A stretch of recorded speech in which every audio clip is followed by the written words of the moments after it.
Very good. Welcome. Thank you all for coming. Right off the bat, I wanted to say something about the hybrid meetings. We very much wanted to get people into the room together, but we also wanted to include people from all over the county.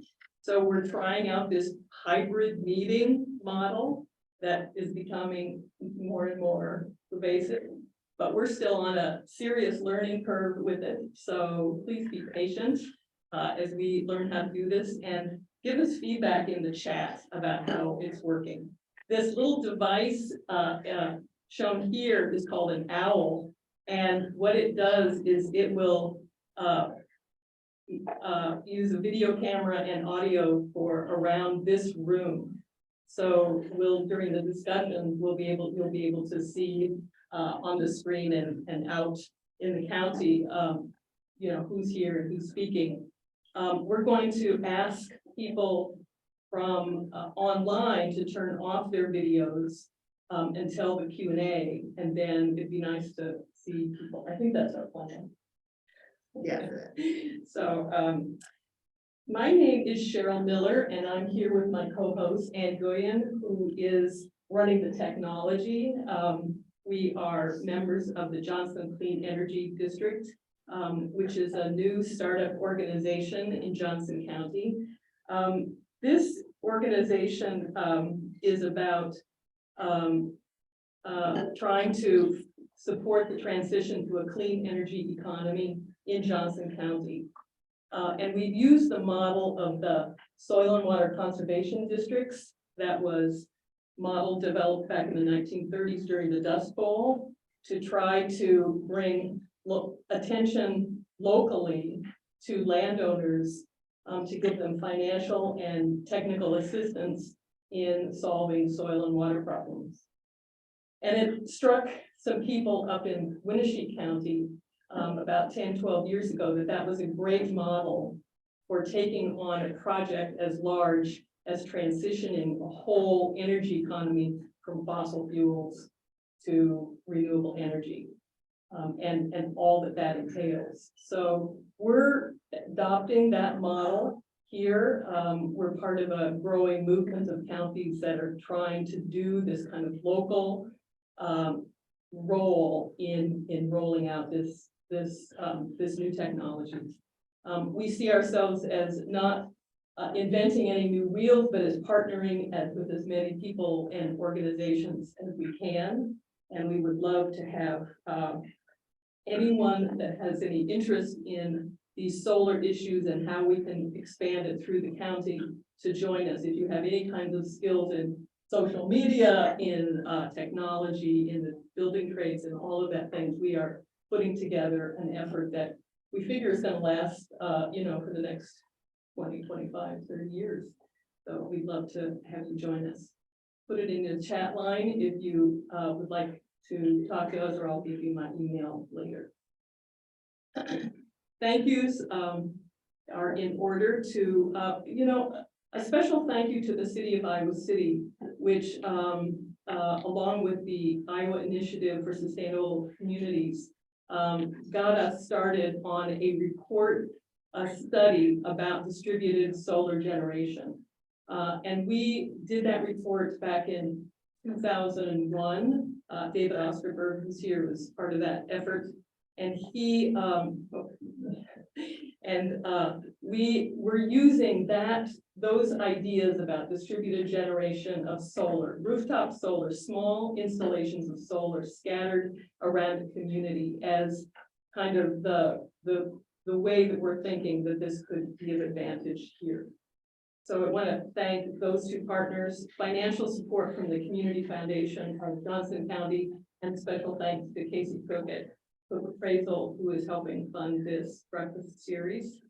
The people at Merge have been terrific on helping us learn the technology and supporting us in that. And then the JCED, the Johnson Clean Energy team, which this morning is Ann, Craig Mosher, and Gail Audrey, and then Linda McGuire is here, someone, a special friend helping us this morning. The goal of these breakfasts is to and my notes, is to, as I said, get a lot of people that are interested in these ideas into the same room to talk about what we have, what we need, how to build out over the next decade or two a really fine solar-based energy system here, or to have that a significant part of the energy economy here. We'd like to showcase what's going on around the county and have a great group here from City of Hills, and just basically over time forge relationships, build information so that we can, 10 years from now, be able to look back and see a greatly transformed landscape. The way that we're doing these breakfasts, there's 4 of them. Last November, we had one that the first one explained this distributed generation idea and how a community can build a solar program on its critical infrastructure, on different buildings in ways that will provide multiple benefits to a community. And that report is now on our website, a recording of it, so you can see it if you missed it. Today is the solar funding and federal funding and a look at what's going on in Hills. And then upcoming next month is solar policy at the State House. There's some very interesting and important developments there that we would really like you to know about and see how that could further what we're trying to do. And then finish up in February with the private investors side of this. We're talking about public money today. We're talking about private money next. So just to introduce today's speaker, Steve Geyer is from the Iowa Environmental Council, the Energy Policy Manager. He's an attorney with a degree from here in Iowa, and is the owner of GWA International Solar Installation Company in Altoona. And he is an expert on the Federal Inflation Reduction Act. That is, as you know, the giant new federal program that is going to, over the next 10 years, be putting hundreds of billions of dollars into energy efficiency, electrification, and decarbonizing the grid. So he's going to go into that as it relates to solar. And then first, though, we are going to Kelley Schlitz, City Administrator of the City of Hills, and Tim Kemp, the Mayor, who are going to talk about what's going on in Hills, which is just an exemplary case of how to put solar on critical infrastructure and throughout the county. So I am now going to try to put up your slide show.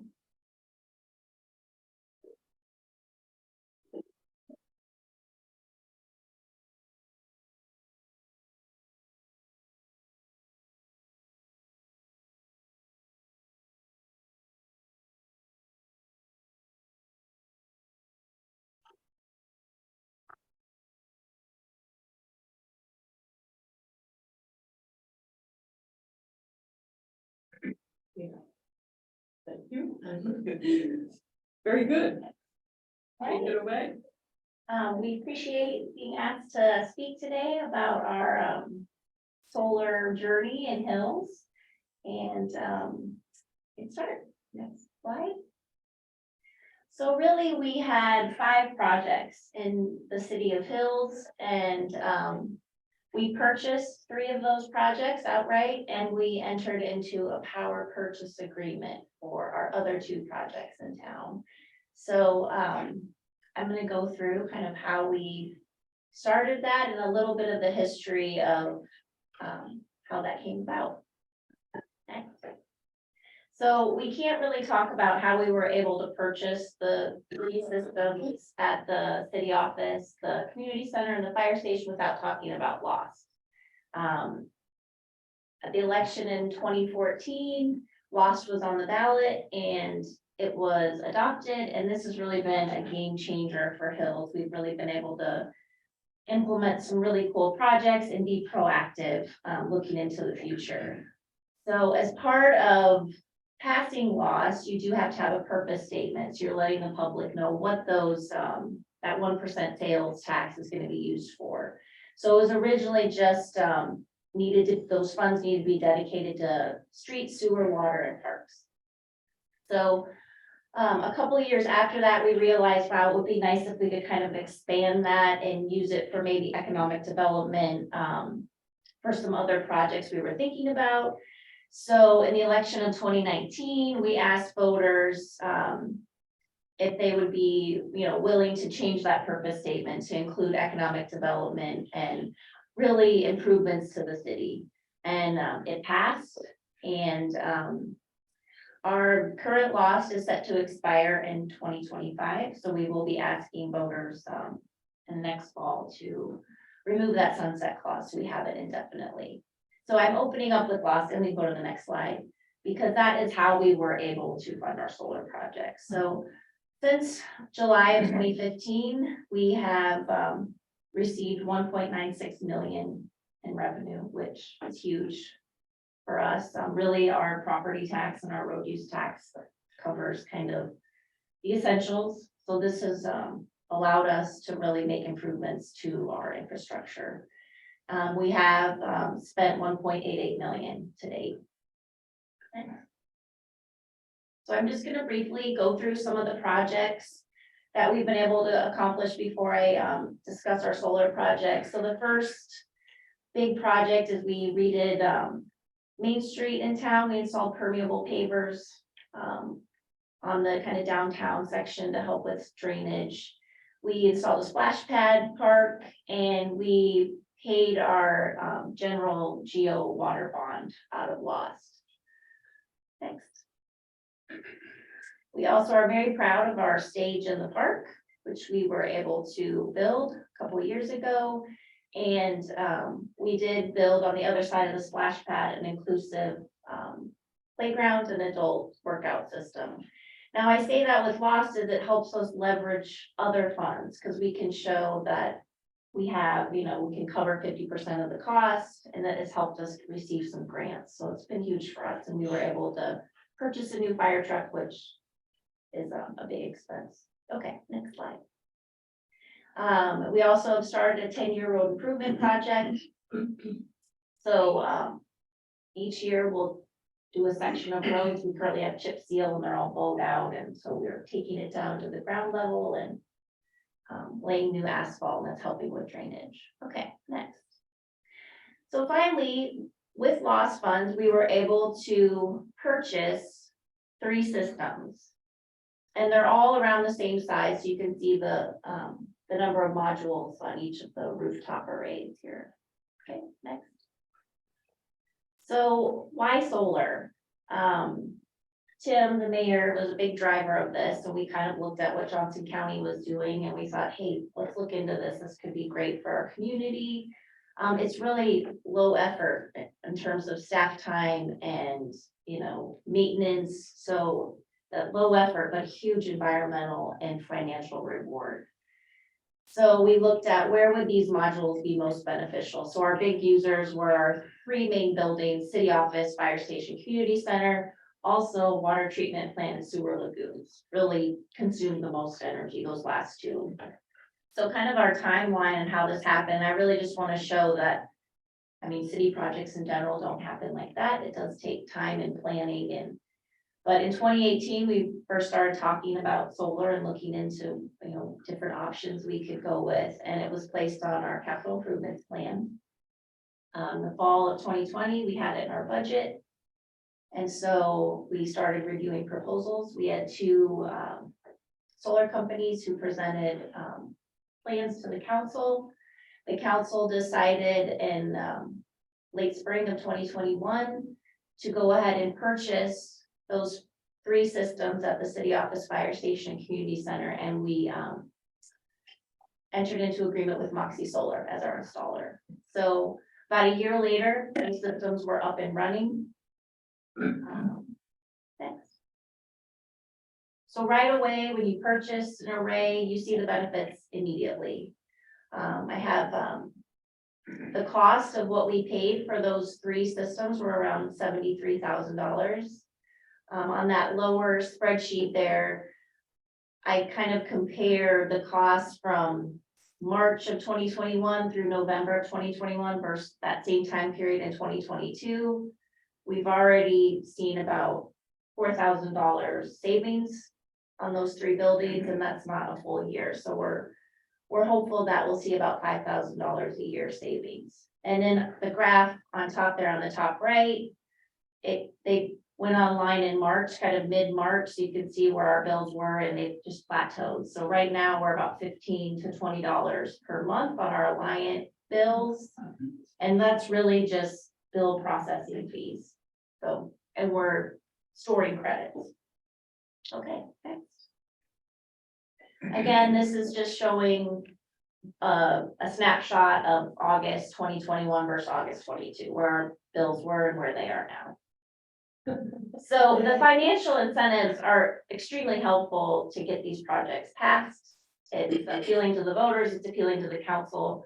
But at the end of the day, I mean, we need to make these steps to reduce our carbon footprint and, you know, reduce emissions. We all know it. This is a way we can be proactive. So the next few slides, you can go to the next one. I have just the environmental incentives are huge. So obviously we produce more energy in the warmer months, but 15.13 megawatt hours from January to November of 2022. So we've saved a lot of CO2 emissions, and you know, it's equivalent to planting about 200 trees.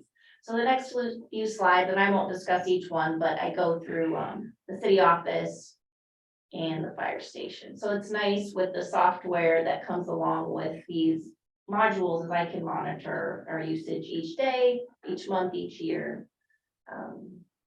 So those are those 3 buildings that we were able to purchase panels for. So then we wanted to look at our 2 big users were the water treatment plant and the sewer lagoons. So we're thinking, well, what options do we have there? Because those 2 systems were going to be very expensive for us. So we looked at a power purchase agreement. So again, it is extremely low effort on the city's part, but the environmental incentives are huge. The financial incentives aren't as big, obviously, as buying out the systems right away, but they are still there. So the appealing thing for us was there's no upfront cost. There are 3 parties involved. You have the energy consumer, which is the City of Hills.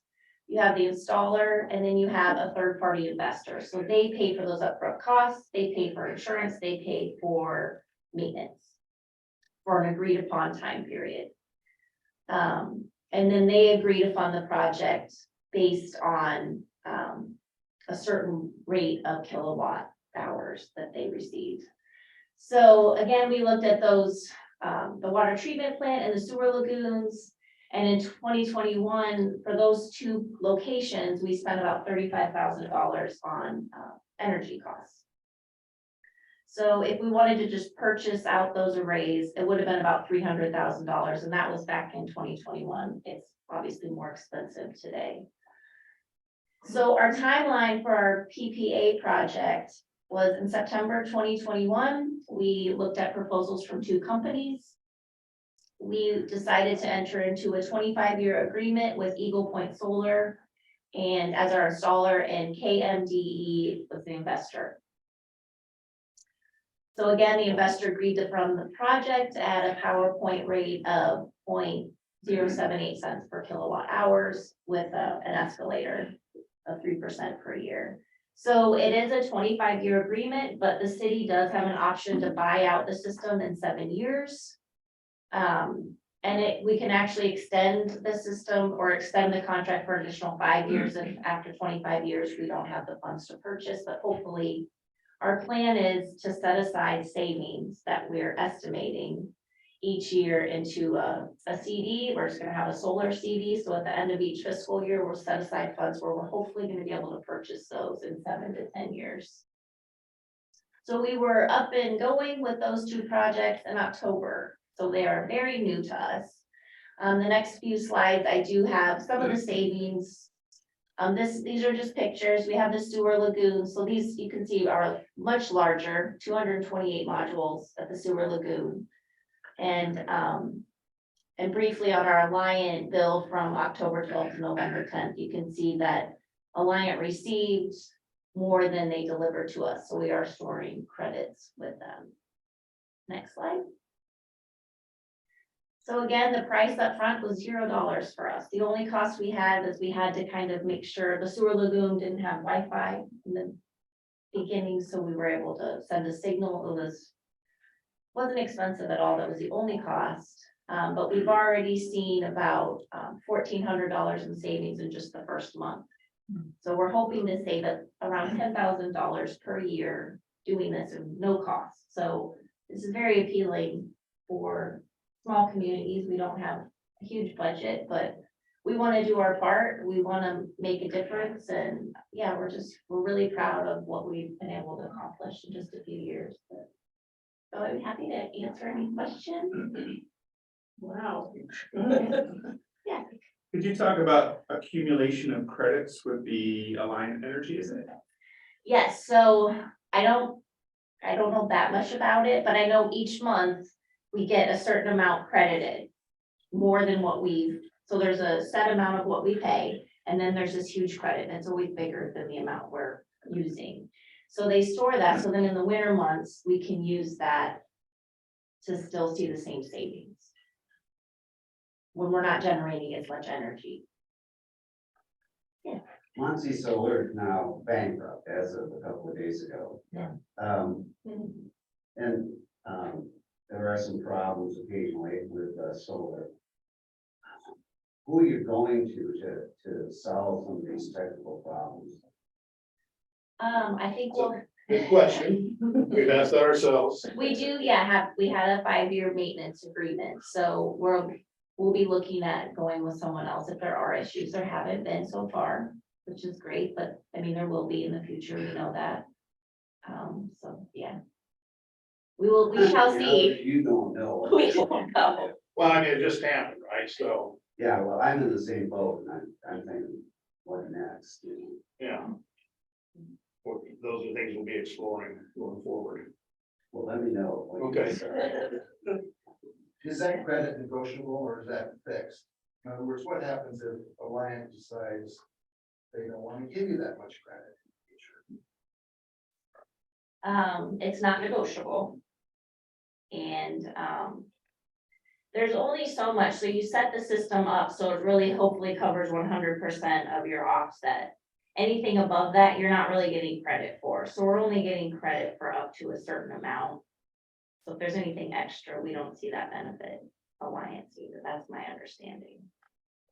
Okay, can I answer that question? Go ahead. So presuming that these projects were underneath Alliance inflow outflow tariff, which is a net metering tariff, and it values the solar, it doesn't just accumulate kilowatt hours, but by law, once that system went in and was on that tariff, it's locked in for 20 years. So Alliant can't change the terms within that 20-year period. Yeah, Steve, when is that reconciled, on an annual basis? Reconciled on an annual basis, and in fact, one of the complaints I heard recently was there was an individual that wanted to know why Alliant wasn't issuing a check to them for the excess, and back to the law again. The law says that basically at the reconciliation period, which is either April 1 or January 1, that anything that is left in terms of money will go to the energy adjustment clause to help all customers. So you lose that as the customer yourself. We have some online. Oh, no, it We've was. got one over here. We'll get one more. Financial incentives are obvious and very good, but I wonder about the CO2's benefits. An obstacle we faced in our city when we were trying to decide what to do was that we would be replacing wind energy with solar energy. Basically, because of what Mid-American has done with regard to generating power with wind. So the net benefits with regard to CO2 were really not all that great. So I'm wondering if you all thought about that, and what's your take on it? I don't think that ever came up in any of our discussions. We were just looking at a way to, one, reduce costs and again, reduce our imprint, so. Well, and the distributed generation advantage, that, are you putting storage on any of these facilities? Or do you have any plans for that? Not at this point. Because that distributed generation protects them potentially for any kind of outages that would happen to the whole, to the grid. They would have those structures protected. With all due respect, Mayor, I think that you're, Mid American is gaslighting Iowa City. They still have 5 coal plants that are open. And most of that, electricity that we get in Iowa is produced by those coal and gas plants. And most of the renewable energy that they do produce is sold out of state, to other states that have higher renewable energy standards. And then, they can not only sell at the wholesale price, but they get renewable energy credits. So this is what the, 100 by 24/7, 100% energy plan is all about, is making sure that the electricity that we do get at cities and in our communities is 100% renewable energy and not, it's kind of a shell game and it's all in kind of semantics. So we've got to be very careful on that. So thank you. So Mayor Kemp, do you have any? No, she's my voice. She has learned more about solar than she probably ever wanted to. Just that, every year we get together and do kind of long range planning, and once we put in our city water system, we started looking at things like the stage and the splash pad and solar. Solar was one of those ones that was kind of always kicked down the road a little bit because it was like, well, boy, we put this stage up, people will see that. And then when we ask them to vote, there's really something you can see. And we do a music in the park concert series every June on Thursday nights. And we've been doing that for, I don't know, 5, 6, 7 years. And it was always in a shelter. And so we're like, oh, let's do something. Then it was like, well, we have things for the older people to come to. What do we have for the kids to do with Hills? And there really wasn't. Yeah, we had a few parks and, we have old merry-go-round just because nostalgia, we haven't got rid of it yet, but there wasn't a lot of park equipment for kids to play on, so. Well, let's put in a splash pad, something very visible, and it's become a big hit, and so finally we got to, all right, let's get serious on this solar. It was kind of one of those things, that, yeah, it'd be cool to do, but we didn't know anything about it, and so then, and when you only have a city staff of 1.5, it's hard for them to really do, a lot of research on it, but they finally, got going and we took a kind of serious thing of, all right, what would it take to get into this? And when we first got buying everything, we're like, oh, this is pretty expensive. And then we found out about the PPAs and we're like, okay, well, we could purchase several of these. And for the big expensive ones, let's look at the PPA. And then, like I said, Kelley knows more about this. That's why she's been doing most of the dogging, because she's in there on the day-to-day basis and calling people to get things hooked up and online. One of the things we've talked about is connecting with the school in town too, or elementary and 5th and 6th graders, because they're a little bit interested in that. Well, wouldn't it be nice to show them these graphs? Couldn't they? Because you can go online and check how much we're saving, and boy, could that be built into some kind of curriculum over there, or just a side project for kids? Do a little walking tour and take them to the sites around town, and you get those people to start buying in too and seeing it, and as they get older and become decision makers, they're gonna, be thinking that already, so. I have a question for Kelley. Yeah. Besides Moxie going bankrupt, what's been some of the big headaches with solar? There were a few hiccups with installing, but really it was communicating between the installer and Alliant, and then like each time they would have 4 weeks to do this or 4 weeks to do this. And there were obvious delays because of what's been going on in the last few years. Again, A lot of it seemed out of our hands. right, it was out of our hands, but it was just a matter of me just saying, hey, I hope you didn't forget about us, we're still here, or, and again, we kind of learned with those first 3 projects that it really takes a year from contract date to install date. So with the PPA, I was a little bit more relaxed. And, yeah, I mean, with anything in city government, there's a lot of hiccups, so those hiccups didn't seem too big. So, One of the things about the PPA is you can't define the market value at the end of 7 years when you can buy. right, So, which seems absolutely stupid to me. But, how are you gonna figure out what the hell the value is? I mean, there's no infrastructure to tell you what the value is. No appraisers do that, for example. well, and I think the agreement, and I could be wrong, we pay a percentage of the original cost to install at year 7, and that goes down, you know, as you move out to year 25. So, yeah, we're just. We kind of have a price that was established at that time. How they came up with that, you know, I don't know, but yeah, 7 years, it's X, and the longer we wait to pay it off, you know, it goes down, obviously. And one other question for you. When the electricity goes down, I've heard that they shut down the solar as well. And that seems like another silly barrier, but, you know, I don't know what the complexity is involved in, you know, throwing a circuit breaker so that you can go on the solar and maybe supplement the grid, you know, there's gotta be something in it for the utility companies, you know, get their cooperation basically. But right now, it's not happening, I don't think. No, and we've got generators at our fire station, at our water treatment plant, so something goes out, we still have backup. Yeah, you would think, oh, you just can convert that. So that is obviously something that we need to continue to evolve and build and how that can work. Yeah. We're gonna have to move on to our next presentation. So thank you very much. We're a great example for many communities to look at. Really compliments to you.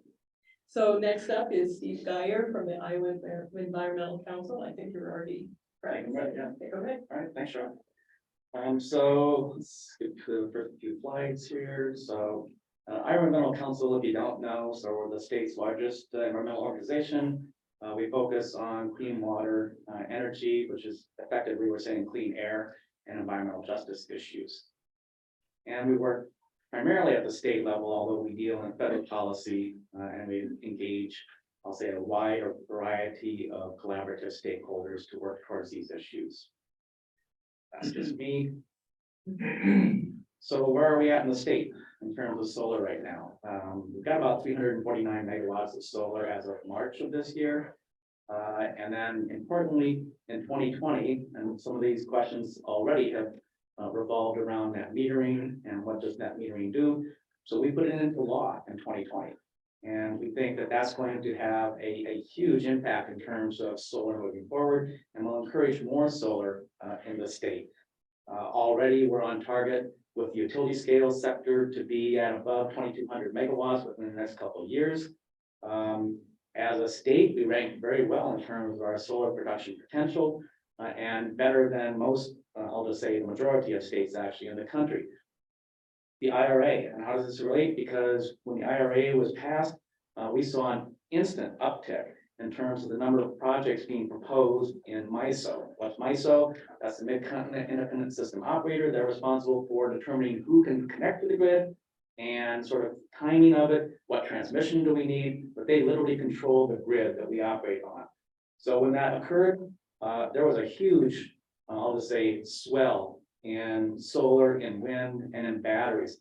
Particularly with solar, 2,290 megawatts actually was entered into that queue. In other words, seeking approval to connect.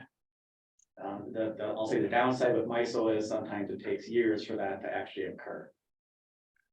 So let's get to the IRA. So if we talk about the investment tax credits, there's really three primary sections. So 25D, that's your residential investment tax credit. For those that don't know, we had actually a 30% tax credit for many years. It was, however, phasing out. In fact, in 2022, as 2022 started, it would have been 26% for anyone actually installing a system. And in fact, next year it would have dropped down to 22, and then it would have disappeared to 0. So the IRA came along, it bumped it back up to 30%, and it extended it for a really nice period of time, all the way through 2032. And then in 2032, we start the phase out. And, you know, we'll say when we get there, maybe there won't be a phase out, maybe we'll change it again. And now we've got then the two commercial portions. So the one, section 48, is just the reinstallation again of what was already there in terms of investment tax credit for commercial purposes. And even though it has a wide variety of applicability, we're just sort of talking about the solar aspect today. But then 48E. So with many of these, they then moved and are moving to a technology neutral credit.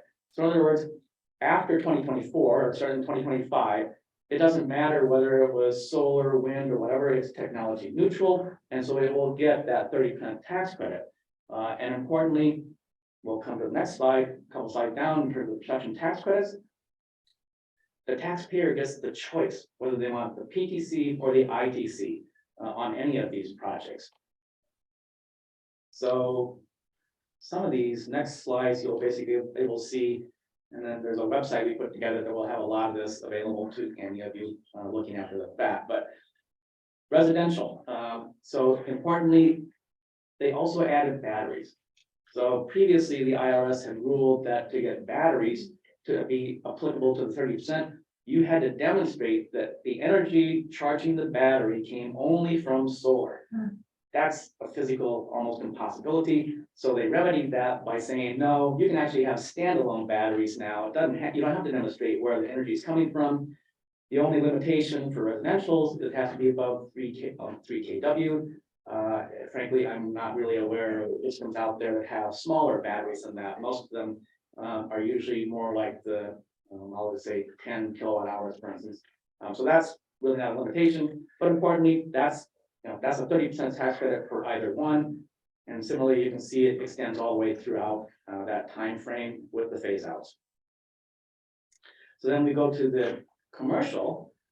And so we add one more layer, I'll just say, of complexity. So we have less than a megawatt facilities and more than a megawatt facilities. On any facility that's less than a megawatt, what we have now in terms of commercial, we add on some bonuses. So we start with that base of the 30%, but then I have two major bonuses that I can add to that. The one is for domestic content, and the other is for an energy community. And I'll describe these bonuses a little bit later in terms of what they meant by some of them.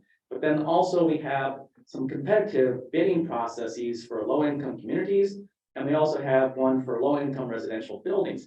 And so these would be projects that will be bid every year. There's going to be a limit in terms of 1.8 gigawatts per year in terms of the amount that they're going to award out.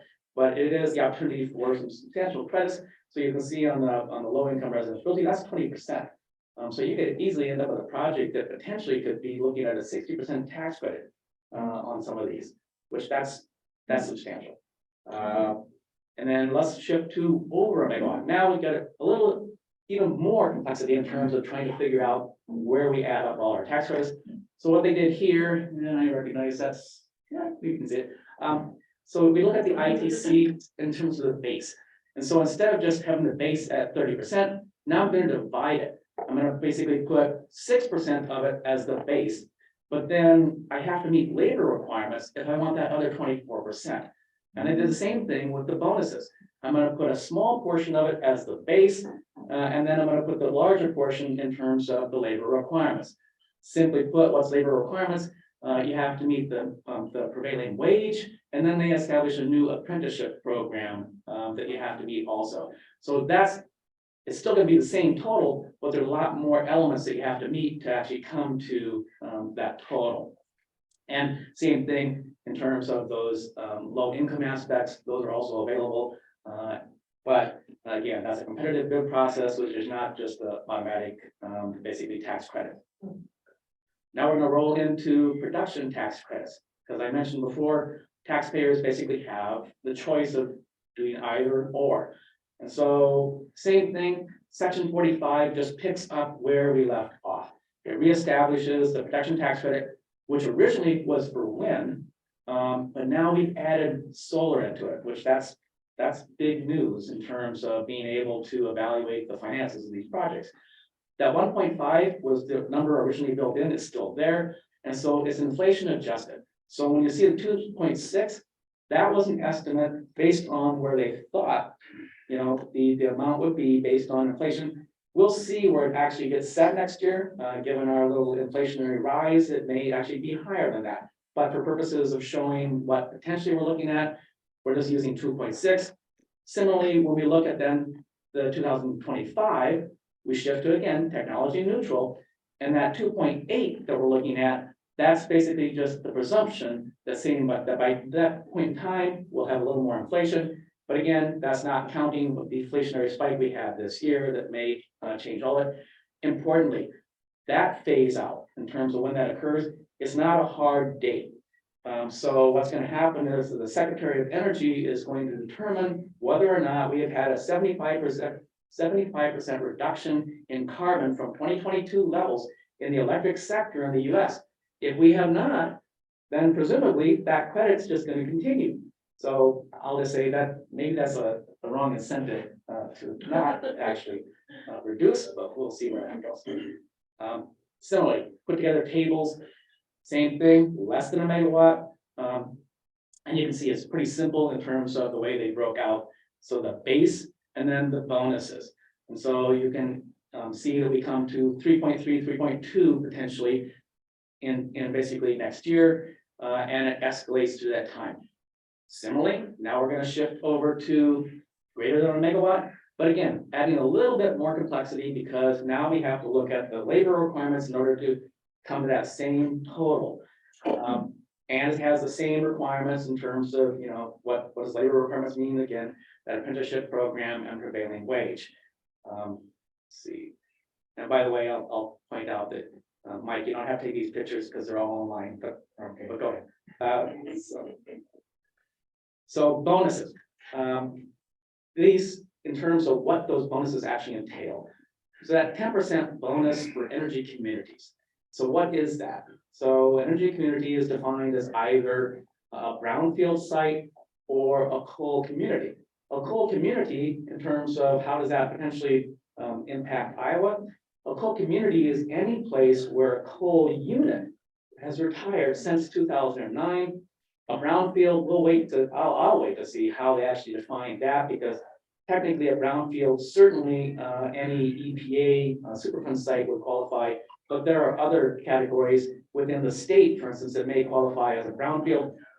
What is the area that we're talking about? Wherever any of those happen to be. So let's take the coal unit, which is easier to look at. If that coal unit is physically located in whatever census tract, it is that census tract and any adjoining census tract that then forms that energy community. And so you can build within that and get that 10% bonus. Domestic content bonus of 10%. Same thing, we'll look to see how they actually establish the definitions for that. Why? So within that bonus, the iron and the steel is automatically right now defined as 100% has to be domestic. I think, and there's some out clauses that are allowing entities to say, well, we can't get that, because I think that's actually where we are. I don't think we can actually presently get that amount from our domestic production.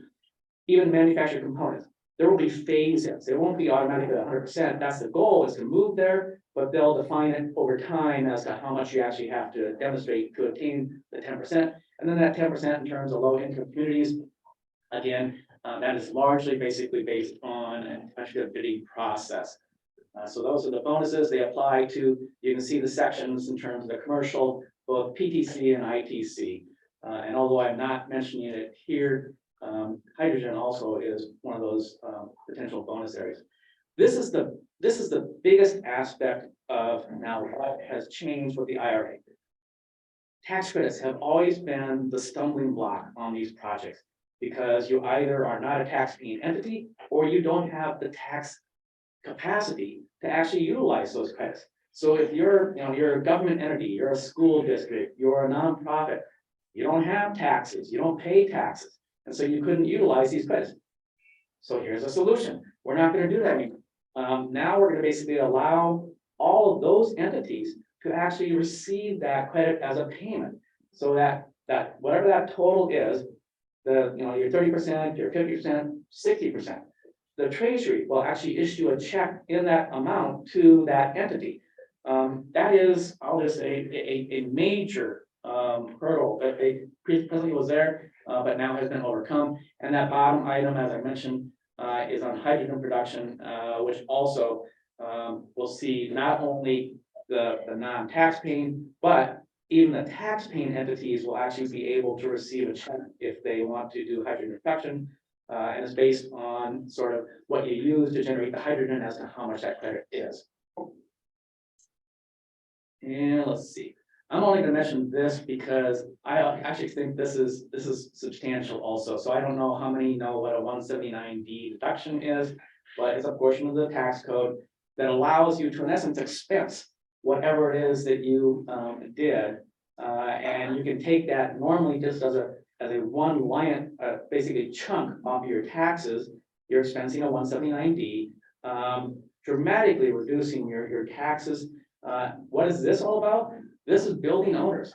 And so building owners will be able to do energy efficiency improvements on these buildings. And it's also huge in terms of what it could do. Every 3 years, a building owner, if you can demonstrate that you reduced or improved your energy efficiency by 25% minimum, will be able to get one of these. And it's big dollars. I mean, it starts out at 50%, 50 cents per square foot. That could go up to $1 if you were at 50% reduction. And then add in these bonuses. So again, now bonuses, if I can meet the labor requirements, I potentially have the ability to get a $5 per square foot 179D deduction on my building. And importantly, this isn't just tax paying entities. Same thing, they resolve the whole aspect of taxpayers. And so if I'm a government entity, I'm a nonprofit, I can actually allocate that 179 to the architect, to the engineer, to the contractors, to those parties then that can use it. But I get the benefit as the entity that actually is improving the efficiency of my building. Yeah, let's see. And actually, that is my conclusion, other than the IRA, frankly, is going to accelerate all of this, whether it's wind, solar, storage, and transmission. There's also efforts, not only efforts, but there's money there to actually expand transmission. And what I like to say is this is a paradigm shift, not only in the way we generate energy, the way we distribute energy, and it ultimately, I think, will be a shift in the way how we regulate energy in this country. And then, as I promised, and even though it says coming soon, that coming soon actually occurred this week. And so anybody that actually wants to find out more, we have put together an energy funding hub here that outlines, hopefully, in a readable format, all of these various aspects of the IRA and the IIJA. Although the IIJA right now is not quite as much in there, primarily because, at least on the energy side, a lot of those opportunities already have passed to try and obtain the IIJA funds. But hopefully, take a look. Again, there is tremendous opportunity, and just to let you know, we have been working also with IEDA, which will be very heavily involved in some aspects of this. So I didn't talk about energy rebates, and all of those programs will go through IEDA, which similarly could have a substantial impact. Many of those are going to be income-based, but even though eventually we'll get here, most estimates are we probably won't be able to take advantage of those until maybe 2024, possibly. But that's just the time to implement a program. And with that, I am opening to questions. If I were the owner of a commercial entity in Iowa City that happens to have a big parking lot, who would I turn to for competent advice about how to invest in something like this? I wouldn't turn to you, I suppose, and I'd look at the website, but then I'd say, oh, and somebody like Casey, or somebody Casey knows, or whatever. Who would you say to turn to? Yeah, good question. And my presumption is that this will evolve over time since it's brand new. And so we already are looking at putting meetings together with architectural firms Because part of the focus of that aspect will be working with the entities that design the buildings, the entities that basically help the contractors determine what it is they're going to do. Now, if you're the owner of that building and you're a taxpaying entity, you know, similarly, I would be going to either the contractor that I normally use or the architectural firm that maybe is up to date. I don't know anybody that is yet, but that is something that certainly will have to occur. Same thing, we've talked with IEDA in terms of, because one of the major obstacles we see in a lot of these, we don't have the contractors out there right now sufficiently that will be able to do things like install heat pumps and all these things. There's money out there available through these programs to actually to accelerate that, to develop training programs, but this is all an evolving process. So today, there's no answer, but hopefully there will be tomorrow. Steve, I stumbled upon your website yesterday and I geeked out on it for about an hour. And it is great, and I recommend everybody go to that website. My question to you is, how much of guidance still needs to come forward on a lot of this stuff? How much of it is set in stone and how much of it needs to be written? And can we influence any of that? So answering, some has been issued already. There is a lot to be issued. Their goal was to have a lot of it issued within, by the end of this year or into the first quarter of next year. Many portions of this obviously are IRS and how IRS determines they're going to interpret what the law says. The one that is out there, which David left, but was already put out, was of course the labor requirements. And so they defined what they actually meant by that. They defined how, for instance, the apprenticeship programs will be defined. Here's a good example. When you read the code, it just says apprenticeship program and it gives some stats in terms of a number. But then when the guidance and the rules were issued, there were simple little things, like for instance, determining the number of hours that a project is going to be taking, and then who is an employee. Normally under the IRS tax code, an employee is only considered to be the actual employee of a company. It's not considered to be the independent contractor. They did away with that. So in this case, you have to look at the project and it's all hours, I should say all physical labor hours. They specifically said that I'll just say administrative type labor doesn't count in your total. And then they also determined little outs in terms of the apprenticeship program. So you'll be required, so you basically want to meet you basically send a letter to some federal registered apprenticeship program. And then they have 5 days to respond to you as to, providing you with labor resources, identified apprenticeship. If they don't, then basically you have a waiver from that. You meet the labor requirements, but you didn't have to meet them. So. Just real quick, Yep. would you stop your screen sorry. there so that Yep. No problem. we have a couple questions? Steve, is there a state role in any of this? And is there any concern about the relationship between the state of Iowa and the federal program? Do they all, these programs all come from the federal government, of course, but what is the state role in this? Yeah, it depends on the portion of the program. So if it's a federal tax credit, the simple answer is no. They really don't have a role. So the role the state will play is when funding comes in. And so it's going to come in, for instance, and already some of this on the IIJ has already occurred, where the funds basically are coming in, for instance, for DOT, to look at the EV charging aspects. But in the IRA, same thing. There will be programs where the funds will come in through IEDA to be administered for the rebate programs and the other energy efficiency programs. That has all yet to be defined. When we're talking with Brian Sellinger, he is not, I don't think he really knows yet. But I know they're working with the other states to try and figure out how to actually implement these programs. The rebates are a really good example of something that's it sounds great, but trying to figure out how you actually apply a rebate because it's a point of sale rebate. So where do you apply the point of sale?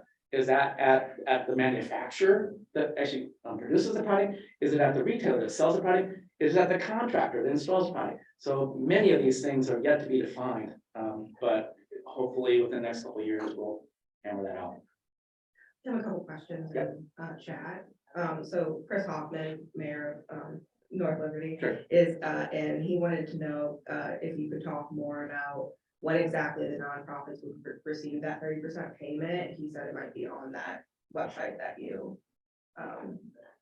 mentioned, but he wants to know exactly how and when a nonprofit would receive that 30%. Right, similarly, that's yet to be defined.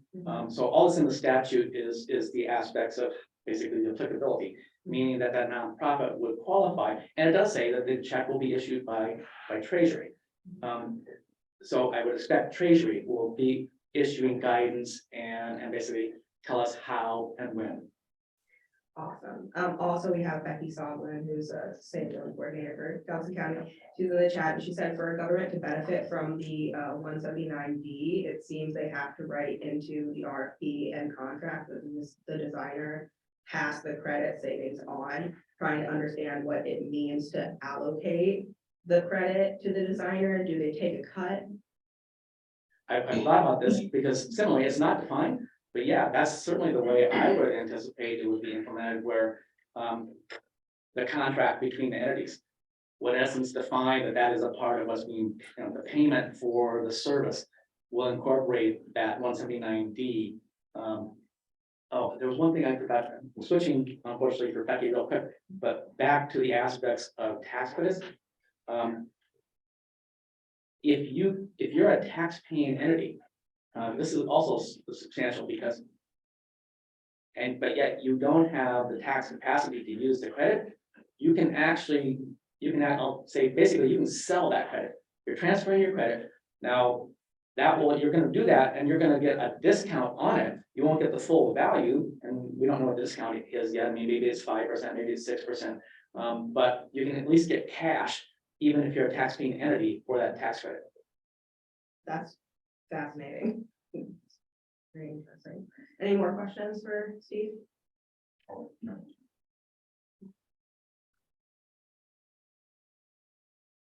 Well, this is a lot of stuff to think through. I mean, obviously, the federal government is going to be working through all the rules about how this is going to work for some time.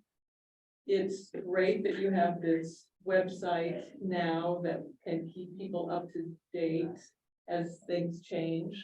I think we're probably going to be having energy breakfasts for the next few years as these things become get more online. We can all start thinking. I mean, that's a huge expansion of what we used to have. So we have kind of our work cut out for us in terms of understanding it and applying it.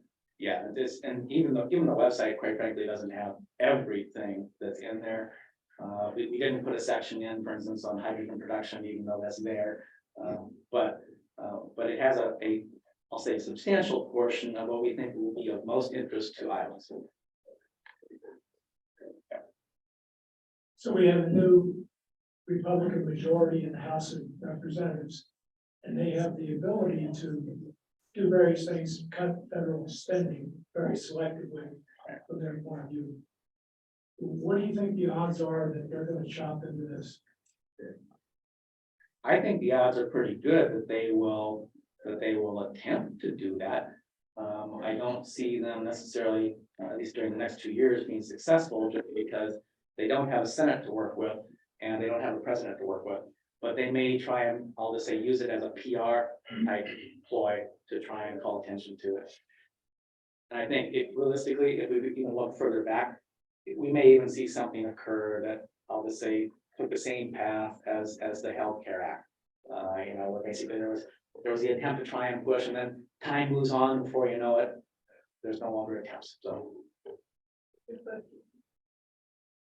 I got a question and a comment. Question, like the tax incentives, does that also apply to battery storage? Of the solar facility? Yes, Okay, and the comment is, I'm with the electrician union. If you hire one of our contractors, to do your work, you've met all the labor requirements, you don't have to do a work. That stuff in there was put in there for, apprentices had to do a certain percentage of the installation, as you mentioned.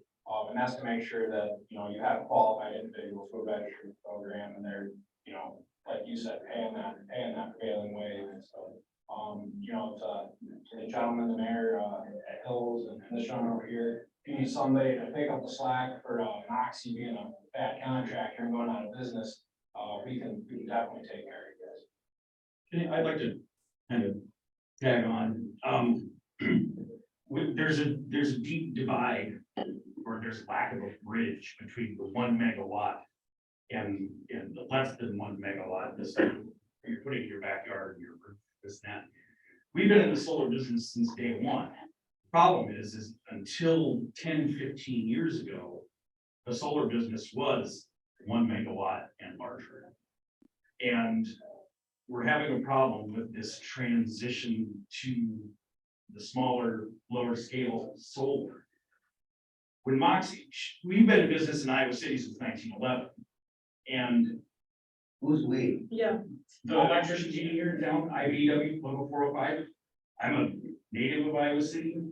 I can tell you that's looking down Dubuque Street from the north from Iowa Avenue. We have this disconnect. When Moxie first came to town, we were like, well, what's this all about? Because we've been in the solar business for years. I won't go as far as to say selling snake oil, but I just said it. Moxie was not a local company. They were based out of Texas. And the way solar is set up, less than 1 megawatt, there's a lot of regulations that we play by every day that companies like Moxie are able to work around, especially electrical licensing and inspections. That's a big deal to us. So we're kind of playing a game of catch up to try to reach out to you all that are interested in this smaller scale solar to try to avoid getting sold a bill of goods. Now we're kind of dealing with the recent aftermath of this Moxie thing. But Matt covered the federal and state regulations on apprenticeship and prevailing wage. I'm the kind of the inspection and regulation guy, but if people have questions about this, we can, like to your question about parking lot, covered parking lot solar panels, we can help you out with that.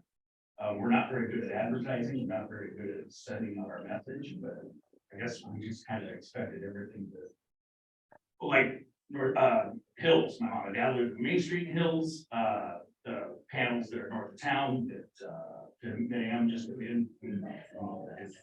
So we're very used to big stuff, just trying to get into small. Thanks for that lifeline. What I'm wondering about, I understand that the utility companies are trying to process the enormous amount of applications right now. And that's become a pretty significant barrier. And I wonder how Iowa's approval process and the time that it takes compares to other states. And is there anything we can do to reduce that timeline? I mean, we've been through rulemakings now twice, trying to address that issue. And so there's a balance issue here. And there's a balance issue in terms of the utility, in terms of how much time they actually need to process something. And then there's the countervailing, balance in terms of the entities that want to interconnect and how much time they have to wait. The current rules have built in terms of timelines. And so from the time that application goes in, there's a 30-day clock for the utility to actually respond to you. And that response, by the way, is just to tell you whether or not the application was complete. And then after completion determination, then it moves on to a process where they have to have the engineer evaluate it to see whether or not it qualifies for interconnection. So unfortunately, at this point, it's pretty well defined in terms of the timing to address that issue. Yes, I mean, we could always go back and reevaluate if there's more efficient ways to actually, could we reevaluate the sizing aspects? So we built in this 4-tier system that looks at the smallest to the largest, but to some extent, we allow the timing to be dedicated to all of them. Maybe the smallest ones, the lower than 20 Ks, maybe we could actually shrink the time on those. The question in terms of other states, I'm not sure we're that much different. And actually, if you look at some states, I mean, I'll just point out, I mean, if anybody watches Bill Maher, he basically ranted on for, I think, a couple years about California's process, where it literally took him 3 years to get his system basically connected to the grid. But again, that's California, a lot more hurdles they have to go over.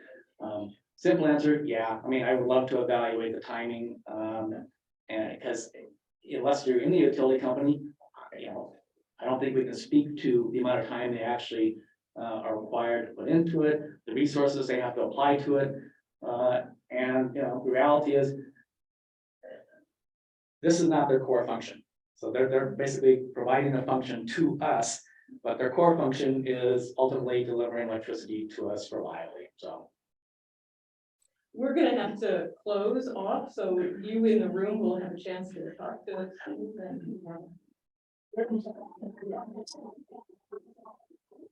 Thank you, Cheryl, for making this all happen.